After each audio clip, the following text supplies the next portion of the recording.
Ayan guys, ito na yung aking mga pinamili kanina. So, ilalagay lang natin dito sa ref para hindi masira kaagad-agad.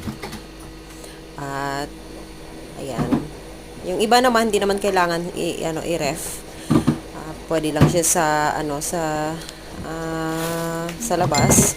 So ito kasi mga ito kailangan talaga na ilagay dito sa mapalamig siya at para tumagal. At yun lang. Thank you for watching.